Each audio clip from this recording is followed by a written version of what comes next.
Herzlich willkommen zu unserem heutigen Webinar, The Work of the Future. Mein Name ist Günther Schapitl, Außenwirtschaft Innovation. Ich melde mich jetzt noch aus Wien. Keine Angst, Sie sind im richtigen Webinar. Es geht um New York heute. Warum ich mich nochmal vorab melde, ist einfach nur, um Ihnen zu zeigen, dass wir unsere Angebote für Sie stärker gemeinsam kommunizieren wollen und einfach auch nach Themenfeldern abgestimmt ausspielen möchten. Und das Thema heute, Building Better Jobs in an Age of Intelligent Machines, fügt sich ein in eine dreiteilige Serie von Webinaren, die sich alle um das Thema der Zukunft der Arbeit drehen. Wir hatten letzte Woche schon Deutschland am Start und heute eben USA, und ich möchte auch gleich noch auf morgen hinweisen, wo wir dann mit China diese Dreier-Serie abschließen.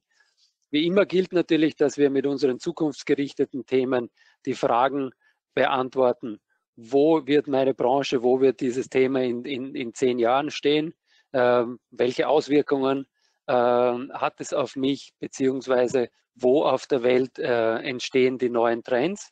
Und schlussendlich natürlich auch, wie können Sie als österreichisches Unternehmen von diesen internationalen Trends, welchen Nutzen haben Sie an diesen internationalen Trends und welche Kontakte können wir Ihnen dann zur Verfügung stellen? Ich möchte jetzt dann auch langsam schon übergeben an meinen Kollegen Daniel Mörtel in New York. Er wird jetzt durch das weitere Webinar führen und ich wünsche Ihnen schon jetzt spannende Minuten mit den Kolleginnen und Kollegen aus New York. Alles Gute, tschüss aus Wien. Vielen Dank, Günther. Danke für die Introduction. Herzlich willkommen auch von meiner Seite. Mein Name ist Daniel Mörtel, ich bin der Technologie- und Innovationsbeauftragte am Außenwirtschaftscenter in New York. Ich werde Sie heute durch unser Webinar führen. Die kurze Intro, worum es geht, haben Sie schon bekommen. Hier sehen Sie jetzt noch ganz kurz den Ablauf. Ich werde ein paar Worte sagen und dann relativ rasch an unsere Speakerin, wegen der wir alle hier sind, übergeben. Am Ende gibt es dann noch eine Q&A und eine Diskussion und Zeit für Ihre Fragen. Das Webinar wird in englischer Sprache abgehalten. Ich sage jetzt noch ein paar Worte auf Deutsch, bevor ich dann auch auf Englisch switchen werde. Bevor wir weitermachen, hier noch ein paar organisatorische Details.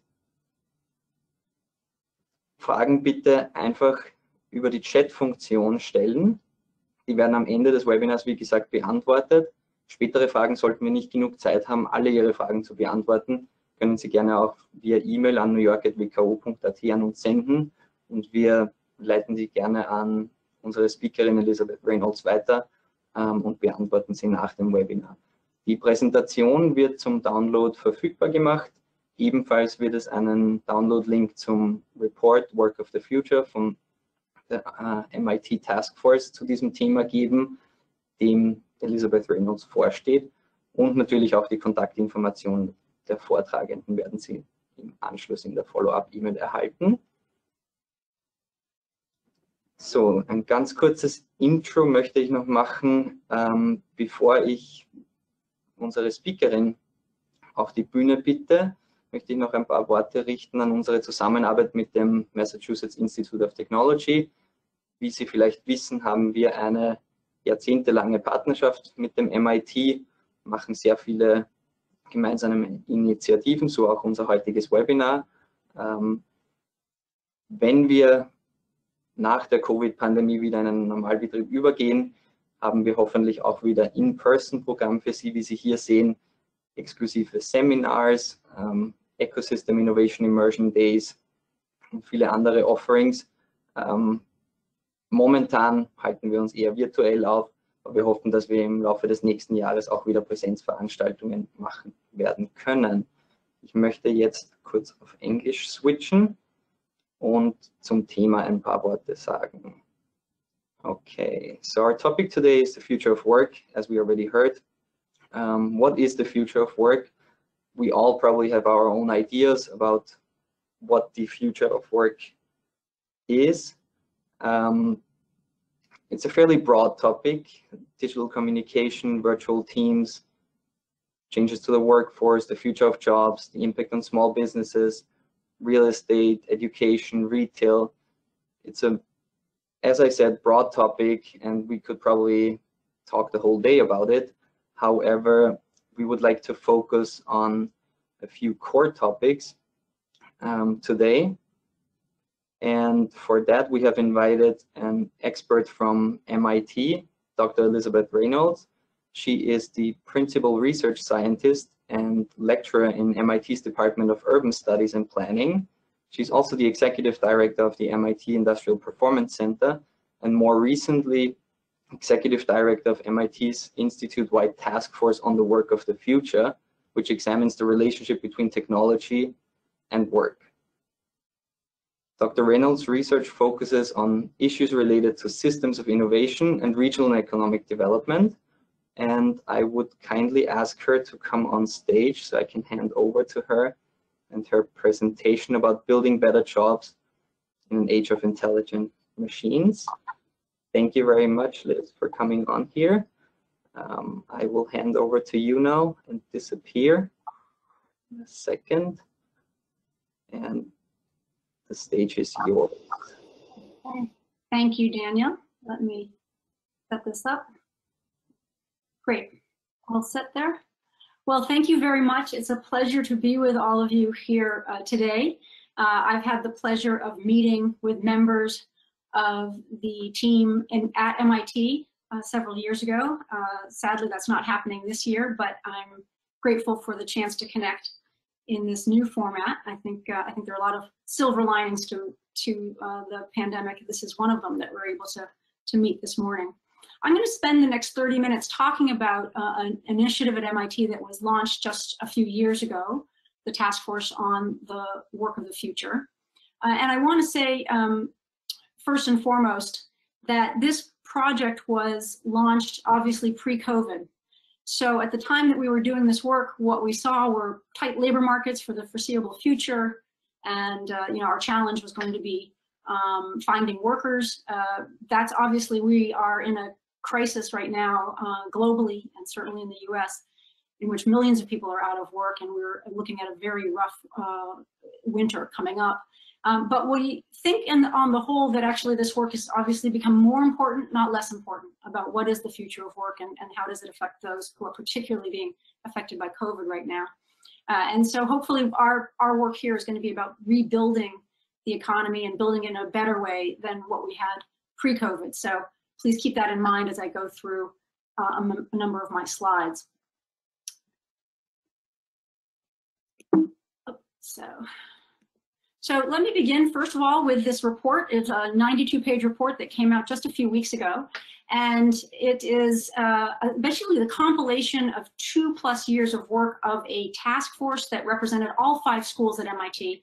For a few times in MIT's history, there is a question that is, considered worthy enough and kind of important enough that the entire institute get behind it and bring all of its expertise together. And so this question about the future of work and the relationship between new technologies and work was deemed to be such a question. And so this is a group that's been meeting regularly over 2 years, and this report is a culmination of a lot of our work and our findings. It builds upon about 15 different research briefs, so if there's any particular area of this discussion that you think is interesting, you can go to our website and find research briefs on particular different topics that I will be discussing. But the motivation for this work, really, the first and foremost was, is the robot coming to take my job? And if any of you have been, part of the popular culture, certainly in the last few years, this question about robots are coming, they're taking our job, and we're really, powerless to do anything about it. It's just a matter of time, a marching forward piece of, just a sort of long history of technological progress that's going to come and eliminate work. And so I think the first question that we take on and that we sort of conclude is that absolutely technology, replaces existing work, but it also creates new work. It is not eliminating work altogether. And we see this, if we think about automation that's happened over the last 100 years, we still have increasing labor participation rates relative to our employment to population ratios. And we haven't seen the elimination of work. What we've seen is the changing nature of work, and I'll talk a little bit about that. I also think it's very easy for us to look at jobs that are no longer here. So we no longer have the elevator operator, we no longer have the medical transcriptionist, and so that kind of creates this sense that it's all disappearing. But as this next slide shows, in fact, what we know is that technology and innovation writ large are creating a lot of new jobs, and I think it's important for us to remember that as well. So here's a slide by my colleague David Otter that has tracked essentially current occupations in 2018 and compared them relative to occupations that were listed in 1940. And so if we look at the dark blue lines are what we see, and I'm sorry, I think you cannot, I'm not sure you can see the legend below.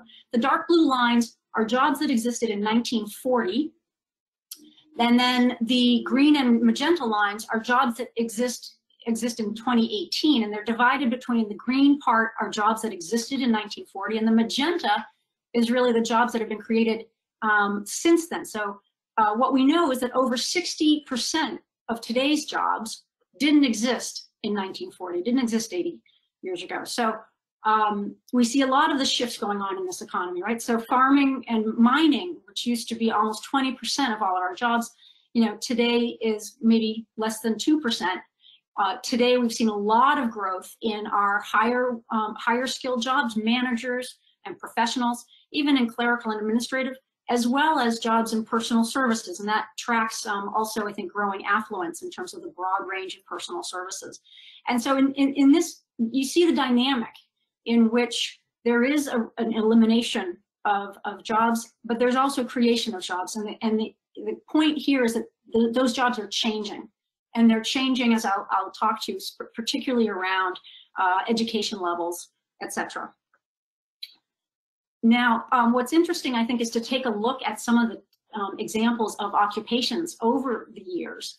And we see on this graphic, on the left-hand side are a lot of areas where we've seen technology play a major role in creating new occupations, new industries, etc. So the airplane designer in 1950, the remote piloted vehicle in 1980, the certified medical technician in 1990, and the wind turbine technician in 2010. These are all, jobs that have been driven by innovation and new technologies coming online.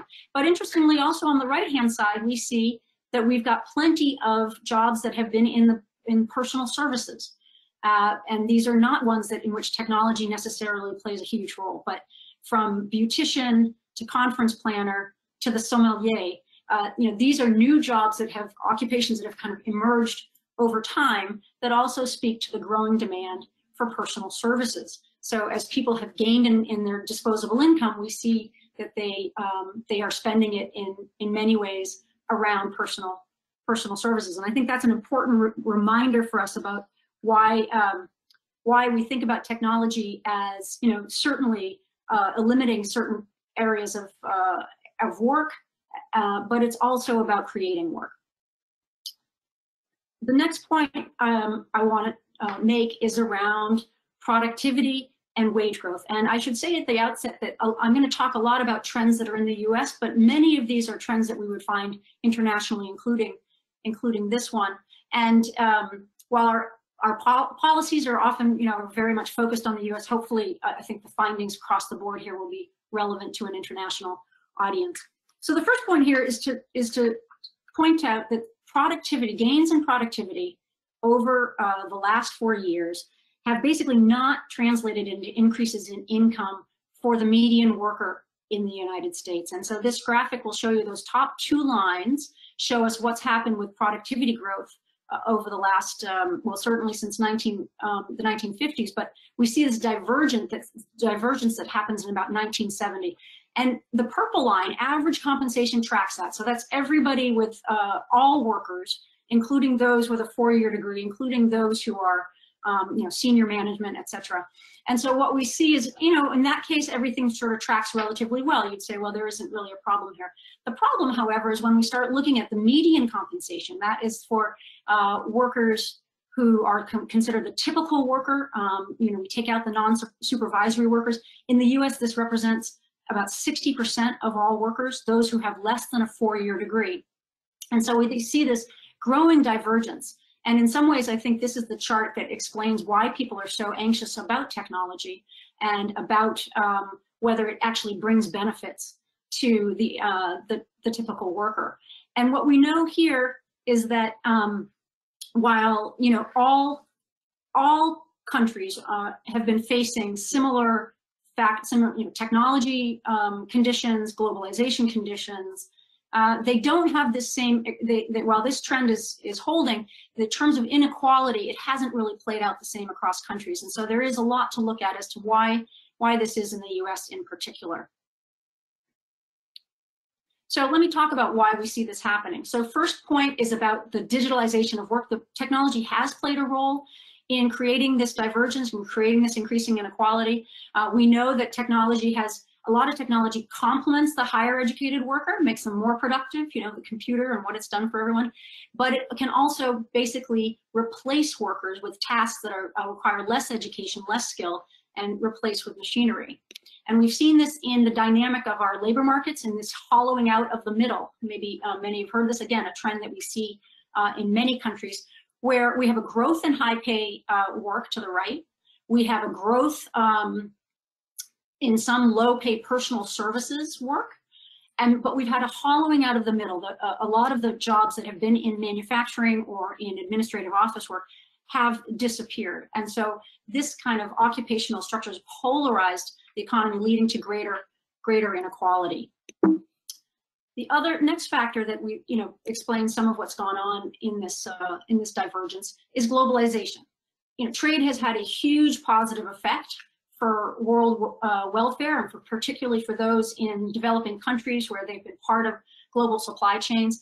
It's also created a huge access to many workers who are lower paid than in industrialized countries, and has put pressure on our manufacturing jobs and our manufacturing intensive communities. So in the US, we've had, you know, enormous deindustrialization in many of our manufacturing heavy communities. We see that as a factor, a big factor that played a role there is the role of China and China's rise in manufacturing and introduction into the World Trade Organization in 2001. So here's a chart that just shows you on the left what's happened to manufacturing employment in the US relative to what's happened to imports of Chinese manufacturing.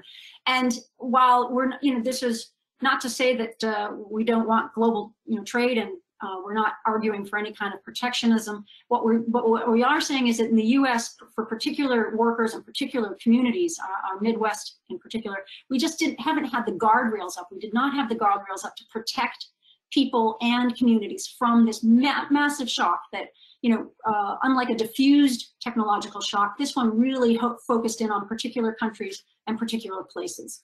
So again, a real factor in this divergence of for productivity and compensation. Third, we have to talk about institutions that support workers. That is another factor that's really played a role in why the typical worker has not seen more gains over the last several decades. We have in the US weakened labor unions, we have a very low minimum wage, a lot of outdated employment regulations. And so all of these have played a really significant role in what's happened in the US. If we look at this slide, which is a comparison across countries of low wage work and how it's paid across the board in purchasing power parity. So consider the McDonald's job. Here we have the US at about $10.33. If you compare that to Canada, our neighbors to the north, they're making about a third more at $14. If we go farther to the right and we look at Germany, $18. And these are jobs, again, similar jobs. And if you were in Canada or Germany, you're getting healthcare benefits as well, which is not the case in the US. So really low quality jobs for low skilled workers in the US, and an area where it's really fallen through the floor, if you will, for those low wage workers. Now, we might ask ourselves, well, what do you know, there must be some upside to this inequality in the US. What are you getting for this inequality? And what we would point to is really, we're not sure we're getting a lot for that inequality. This chart shows basically GDP growth in the US relative to other countries. what we see, obviously, we're growing from a higher base than China or South Korea, so it's a lower growth rate, but it's not out of line or particularly impressive relative to our European counterparts. And what we also know is we haven't seen higher labor market participation rates per se. We haven't seen higher intergenerational mobility. So it's a real question as to whether this inequality that we have in the States is really getting us something. What's the point? And even with innovation, which is really the U.S. Strong point, it's not clear that there's a real correlation between having low wage work and what it means for innovation. If anything, what it means is that there are a lot of entrepreneurial people with great ideas who probably don't have access to capital and other things that would have them contribute to the innovation capacity in the U.S. Let me shift now to our second area of the report, which is around technology and innovation. I'm going to talk a little bit about our findings on the technology front. We were lucky to have a number of teams that kind of went out into the field in different industries to try and understand what do we see today going on in firms and what do we see on the horizon. And so a couple findings that I think hopefully resonate with people as well, those of you who are in the field, so to speak, is that what we saw a lot of was not necessarily huge investments or integration of AI and robotics, but more a lot of the impact of the maturing technologies that were invented 30, 40 years ago. So the internet, mobile computing, cloud computing. You see it in electronic health records in healthcare. You see it in retail and e-commerce. These are the areas that are having enormous effects on jobs today. Not to say that AI and robotics aren't coming. We have seen them, and they are, companies are investing significantly, but their impact on jobs right now feels like we're just at the first inning. We're at the beginning of something in which we see these applications playing out in a number of different industries. They are being deployed in many ways to drive toward safety, drive toward quality, but they're not as close as we would fear. The robot is not coming overnight, and I think that's an important point about our finding, which is that these are really significant accelerating technologies, but the change is unfolding gradually. And the good news about that is it just gives us time to prepare. It gives us a chance to figure out what are the implications for which workers, and what can we be doing to better prepare workers and firms for these types of transitions. So let me just point to one of the classic poster children of the age of AI, which is autonomous vehicles. And as everybody knows, every car company is involved in developing autonomous vehicles.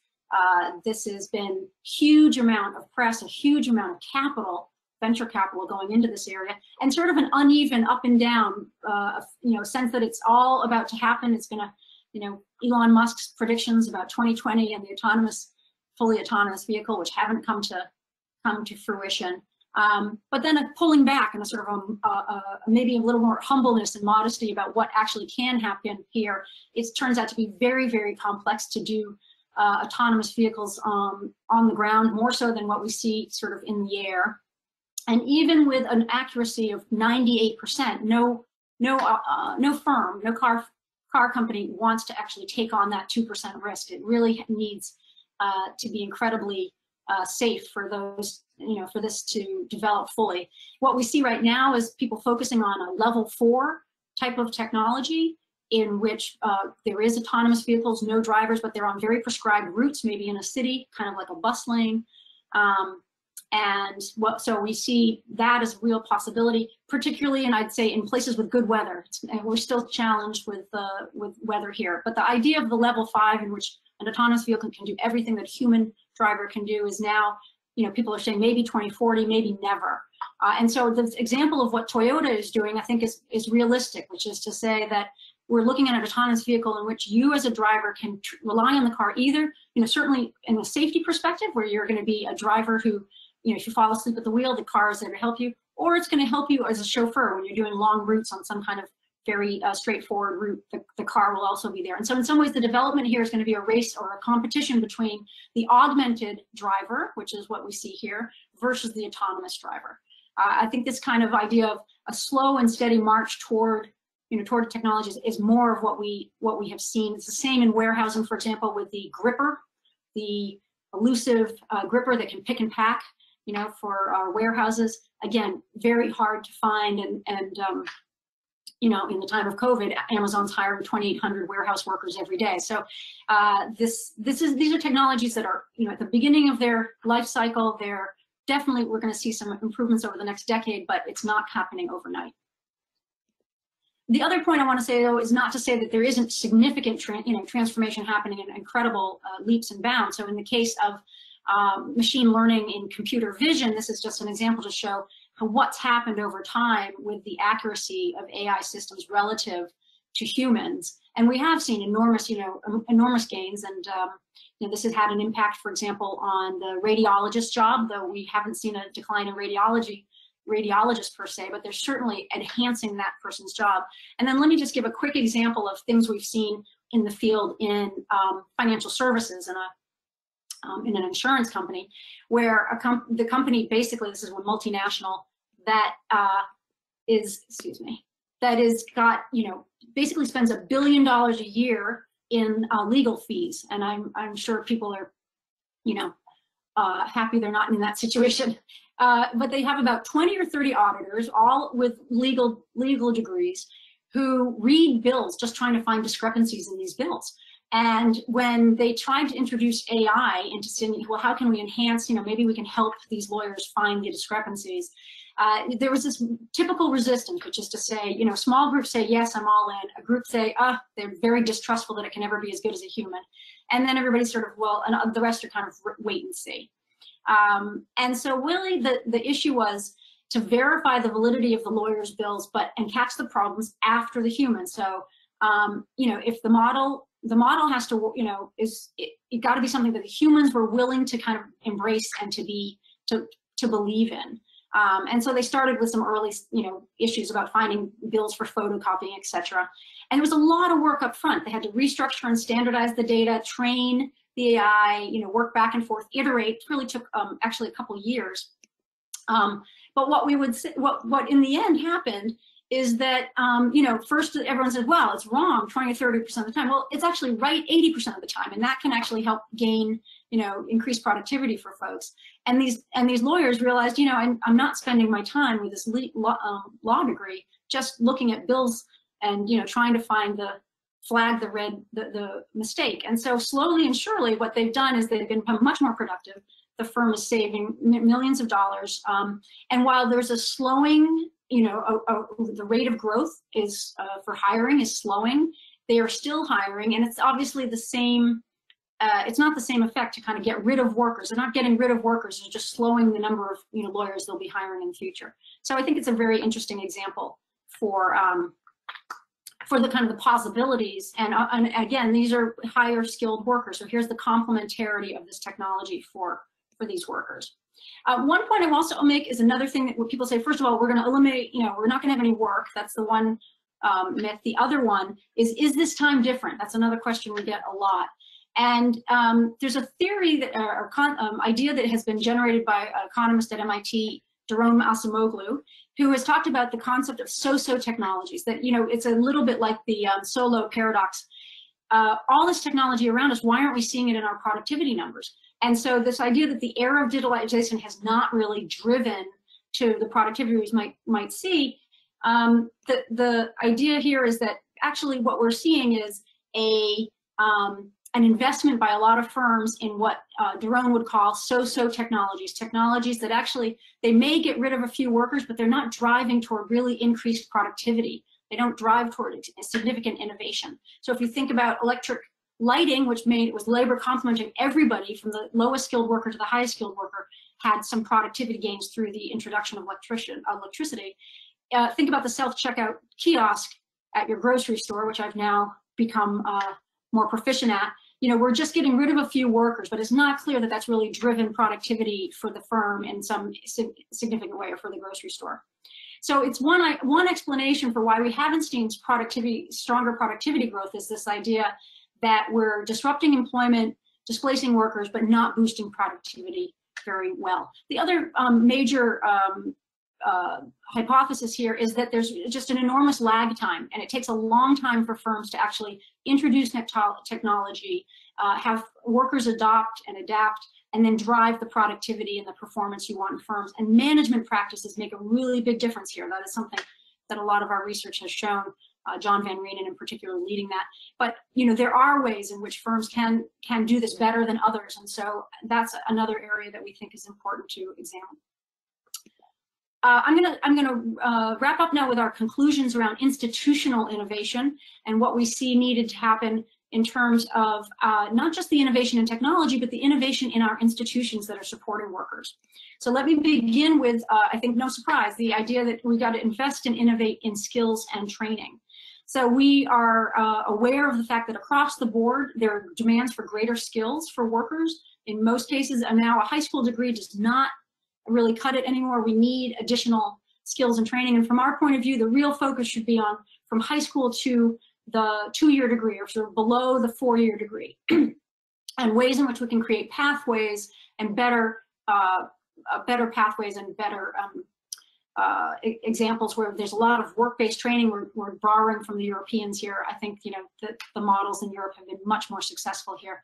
But we need much greater funding in the U.S. We've had a decline in funding for adult education. We also want to see more rigorous evaluation. We have a lot of new programs, a lot of firms like Google and Microsoft and others coming up with certificates. We don't have a lot of evaluation of what those do for workers long term.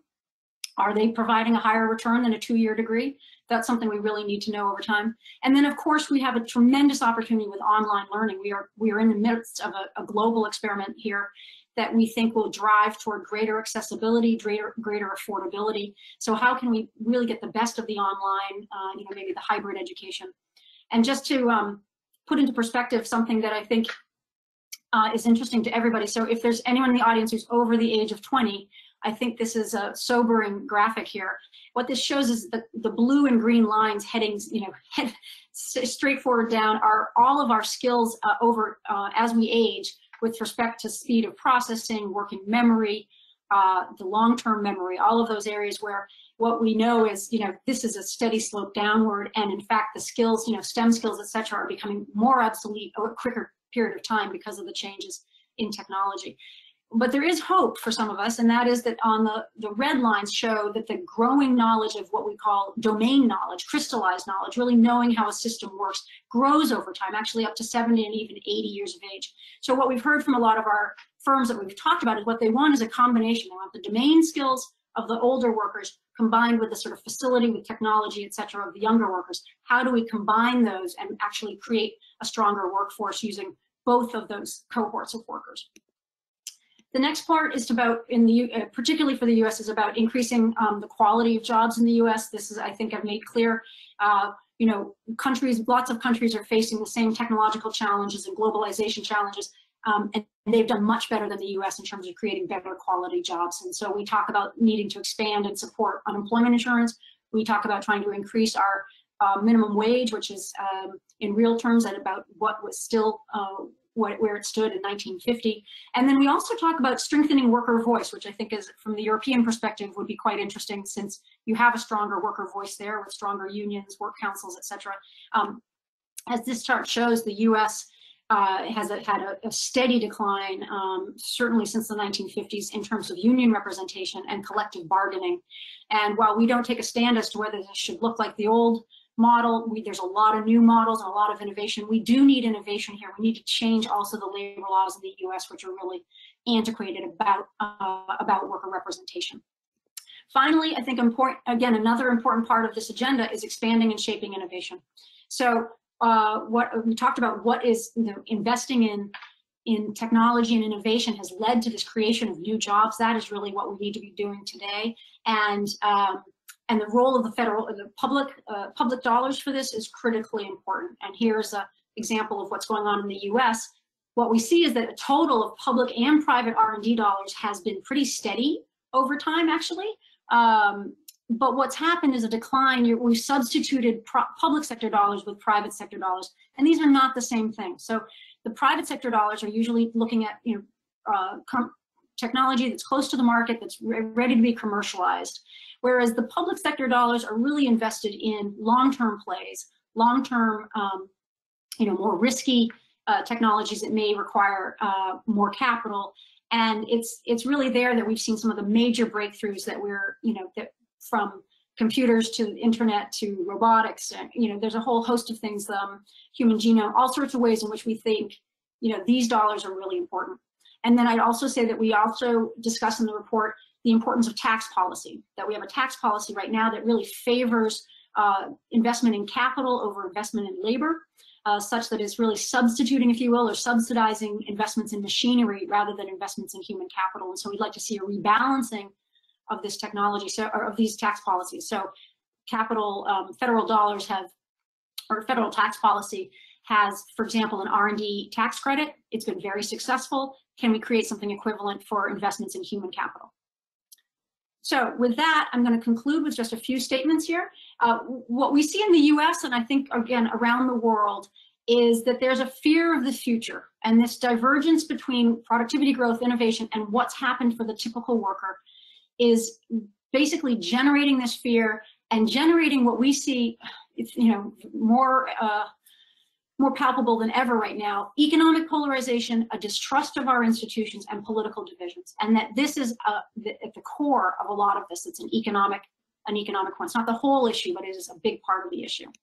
And if we don't change the ways we're addressing their labor market institutions, we will get the same outcomes. The new technologies will come out and they'll play out in the same way that they've played over the last 40 years, which will be problematic.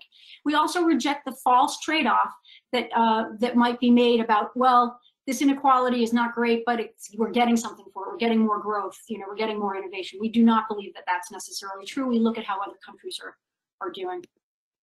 And so finally, that today's jobs have yet to be invented, and most of the work for the 21st century is happening today. So we have the opportunity to shape the technology and shape our institutions so that they lead to broader shared prosperity. So thank you. I'm going to stop there, and I apologize if I went on a little too long.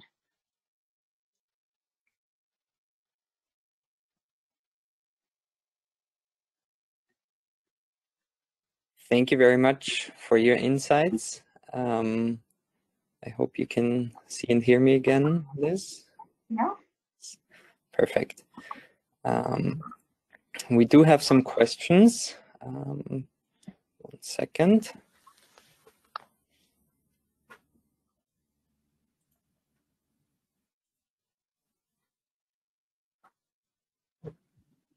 Okay, let's go ahead with our discussion and Q&A. So one of the questions that was asked is, obviously, we will soon see a new administration here in the US, right? Do you expect any major changes in terms of the America First approach, the focus we've seen over the last few years? Do you think that that'll change during a Biden administration compared to what we have seen now? I know you've alluded to some of the workforce implications over the last decade or so. Jobs wandered off to China, etc. So is that gonna stay similar with an America First approach, or do you think that'll change, and what would be the implications in that regard? I think there's probably multiple dimensions, that a political dimension, an economic dimension. I certainly think that we will have a radical 180 when it comes to bilateral relationships and trade policy in terms of supporting a globalization and supporting allies and getting back into a game in which the U.S. is actually not arguing for America First when it comes to the geopolitical outcomes we have. When it comes to an economic outcome, I think that with Biden, labor becomes a stronger voice in the U.S. And so trade agreements that are going to at least both provide some protection for workers. And when I say protection, I think that can be, it doesn't necessarily mean played out in the, in the minutiae of the trade agreement, but more that there are ways in which we compensate workers who might be hit hard and provide, some, as I said, guardrails for workers. And the other one, of course, is sustainability and in the environment, which is another big issue. So Biden has made a big effort. He's very keen on U.S. manufacturing, so we can imagine that there will be kind of a made in America kind of push. COVID has also pushed people to think about reshoring supply chains, particularly for healthcare products. So I think we'll see probably an effort there, but I think it'll be a radically different model than we've seen over the last 4 years. And so it should be hopefully good for, you know, global growth, not just for the U.S. Yeah. Okay. Thank you very much.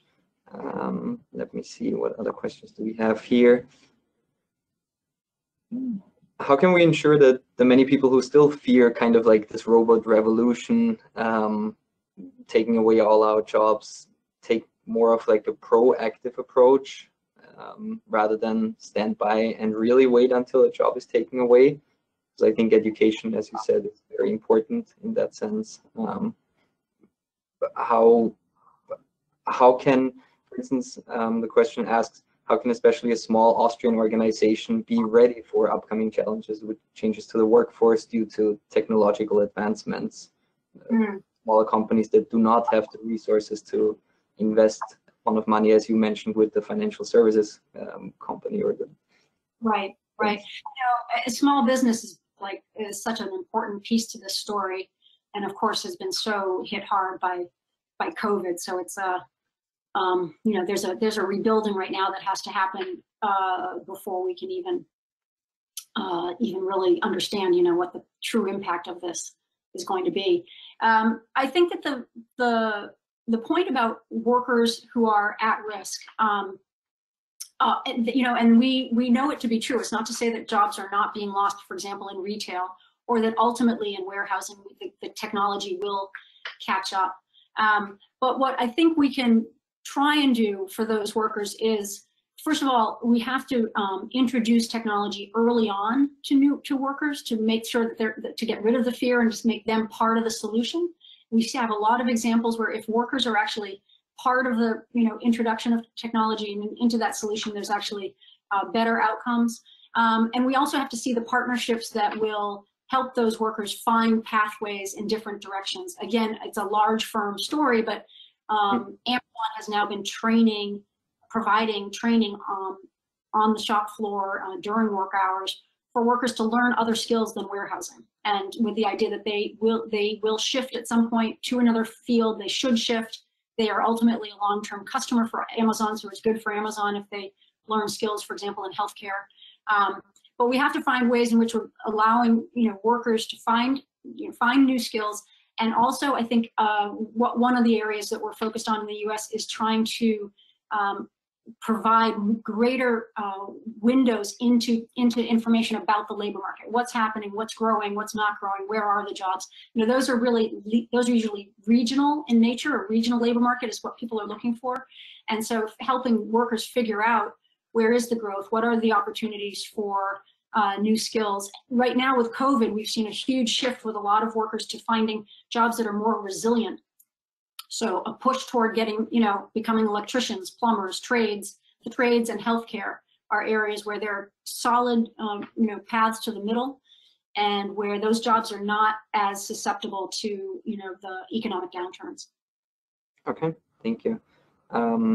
Another question, which is also something we have heard from many Austrian companies that establish subsidiaries here in the US, they struggle to find qualified personnel. Is the question asked, is one of the main issues in the US that the education of most of the workers on a factory floor is too low, in the sense that they are not well trained, as we are probably used to it in Austria, apprenticeship programs, etc. Do you see that as one of the key issues that should be changed going forward? So I think that there's definitely an issue with making sure that we have a skilled workforce. We do have a high percentage of people, as I mentioned before, 40%, who have a high school degree or less, which we know is inadequate right now. So that is definitely part of the challenge. I think the other challenge with finding workers in the US has also been potentially lower wages, you know,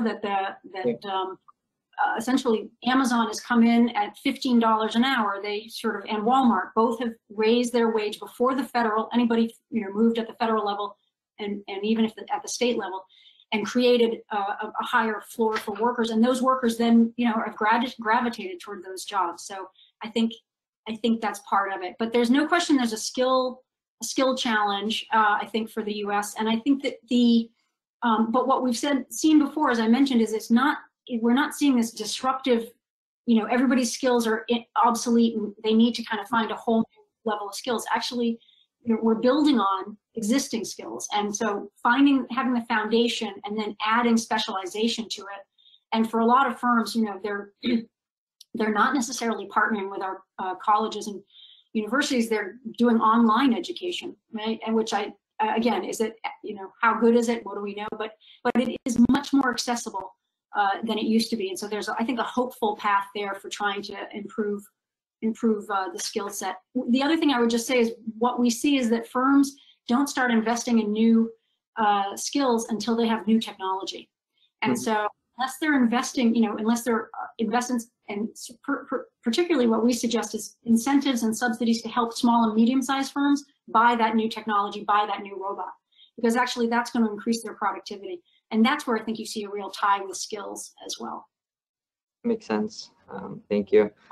A question that goes a little bit away from manufacturing, but is obviously present in our daily life since about March, at least latest. Remote work and virtual workspaces have been forced on us during the pandemic. They've proven effective and even economically beneficial. Do you think this will become a sustainable approach, and will it disrupt office real estate? I mean, I am here in New York and I see firsthand what's going on and how many people haven't gone back to their offices, what it does to retail, etc. Do you think those changes are here to stay? Will it disrupt especially urban areas? Right. So I think there's no question, we're not going back, right? We've learned things we will not unlearn. And I think that the model we're moving toward is actually a hybrid model. And in fact, Google just announced that going forward, they imagine people will be in the office for, quote, collaboration 3 days a week. And that seems to me, you know, right now we have in the States about a third, 30 to 40% of workers are working remotely. And of course, those are higher educated, more white collar workers. But it's not the whole workforce, right? It's a sort of a slice of it, a third of it. And so I think that that's going to stay. I think we're going to figure out ways to improve it. You know, I don't think, I still think that when it comes to innovation and creativity and social needs of of workers, that we're going to need to be in our office. We're going to want to kind of come together and collaborate.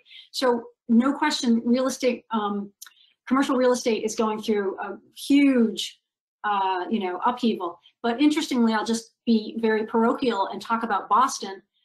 What we've seen is where the commercial real estate has now, fallen through the floor. Interestingly, who's stepping in? Biotech and lab space. So again, that collaborative place where innovation is taking place actually wants that space and wants to take over. So I don't think our cities are not dead. They will come back. We will see, I think, greater growth in suburban areas and in what we might call tier cities. They're going to see people move and realize they can do that. The biggest impact of all of this, I think, is on the lower skilled service worker, right? Who a double whammy. They basically got hit when we stopped commuting and business travel, and they got hit because of urban de-densification, because that's where a lot of our personal services are. So the question for me is, what's going to happen to those workers? How are we helping them transition in the future? And do you see that as, obviously that's a challenge in Europe too, but do you see that as an even bigger problem here in the US because of? Well, it is, again, because we have such a terrible sort of safety net or kind of area for these workers. And what we, again, states are trying to step in, but it's very small scale, to try and provide abilities to pivot and find new pathways forward. So, for example, the state of Michigan has just, any frontline worker, whether that could be a janitor in a hospital, could be a nurse, has been offered free tuition for 2 years to go to one of their community colleges. in kind of like a modern GI, modern day GI Bill after World War II. And so, we're looking for ways that we're going to be able to help people shift, because there is a dramatic shift. I don't think retail is coming back in the same way we've seen it in the past, and so there will be some adjustment that has to take place. Okay. One question that is prefaced with, I guess, a statement. You were talking about inventing new jobs in the future while old jobs, so to speak, are going to disappear. What do you recommend in order to mitigate the adverse effects of the transition phase regarding unemployment while we go through old jobs being eliminated and new jobs invented and created? Do you agree with thesis that many people are simply going to be unemployed would lead to a delinking between job and social security? Good question. That's I think it's this, we want to put some sort of timeline on it. Can we invent the jobs and make the, and provide the pathways forward for people before the transition, as the transition's happening? It's sort of can we get the lines to cross at the right point in time? And I look at healthcare as an example. Healthcare is one of these industries where nobody thinks there's too much technology in healthcare. We need all the technology we can get in our healthcare systems, right? Atal Gawande said we've got this, I don't know if this is going to translate, but we've got this Star Wars healthcare system, healthcare technology opportunity, but we have a Flintstones delivery system, right? We have out of the Middle Ages. But here's an industry where the medical transcriptionist, the person who used to take down the notes and transcribe them to somebody's file, that job has just disappeared. I mean, it's kind of gone through the floor as sort of computer recognition, voice recognition, and natural language processing has come into place. But what's on the rise is the healthcare IT job, and that's a job that does not require a 4-year degree, right? And that job, along with nurses, hugely in demand. And so what do we do with the medical transcriptionist? Now, in some ways that job is disappearing. Can you does that person become somebody in a growing, with healthcare, are they somebody who can transition into another kind of clerical administrative job? Or are we dealing with a population that really needs to be reskilled at a later age, which is very challenging. We know it's been really challenging to find a mid-career person and give them new skills, but I think we have to keep pushing on that option too. I think it is a big challenge, and it's industry specific, and we need to come up with answers. Same area, truck driving comes up a lot. What can we be doing to support truckers who, again, we think it's a slow impact of the autonomous truck, but what can we as a society do to help transition these people who are in particular jobs and industries that are going to be affected? Okay, thank you so much. I think we've answered most of the questions. I guess, do you have any thoughts, anything else you would like to share with us, especially considering we have most of our audience be from Austrian companies? What can we do? That's obviously always interesting for us to know what we can in Austria do, obviously very different from the US, but maybe you have any thoughts you would like to share on that. Well, I guess I would say that we think the private sector is as much a part of the solution here as the public sector. Each has a role to play, but certainly from the private sector point of view, we see a lot of firms stepping up and helping create the pathway forward, both for the firm in terms of investing for innovation and for investing in workers. In the US, a lot of times, firms just think, well, just deliver me a trained worker. I don't need to do much here. What we really see is the role of the firm as, investing in the training, investing in the apprenticeships. The other part I think is sort of maybe counterintuitive, is that there's an active interest by all of us to see an investment in new technology, and it might be kind of seem obvious that MIT would argue for that, but what we found from a lot of our small and medium-sized firms is that they're not in a position to actually invest in that new technology. The cost of bringing on a robot is much more in the integration than it is in the robot itself. So there needs expertise. We need to provide expertise to firms so that they can go all in on the technology, and in the process they're going all in with their workforce to train them and become more productive. So I think they're both sides: labor market institutions that support the workers and an agenda that talks about new technology and introducing it into firms. Okay, perfect. Thank you so much for all your insights. Thank you for the presentation and the Q&A. I will no longer hold you here with more questions. Thank you so much, Liz, for joining us today and sharing all your thoughts. I had mentioned earlier that we will be sharing the presentation with our audience and also a link to the report that you and the task force at MIT on Work of the Future have put together. And with that, I would just like to mention a few last things. As we have said in the beginning of the webinar, as you have heard, we are part of a 3-webinar series. Germany already happened. Today was US. And tomorrow we'll have a talk about the future of work in China with our colleagues in our office in Shanghai, the representative from SAP Research Institute in China. Please tune in tomorrow at 9 a.m. Austrian time. If you need a link to sign up for that webinar, please feel free to reach out to us and we'll be glad to share it with you. And with that, I would like to conclude today's session. Thank you all very much for your attention and joining us. And we'll hope to see you soon again. Stay safe and happy holidays to everyone.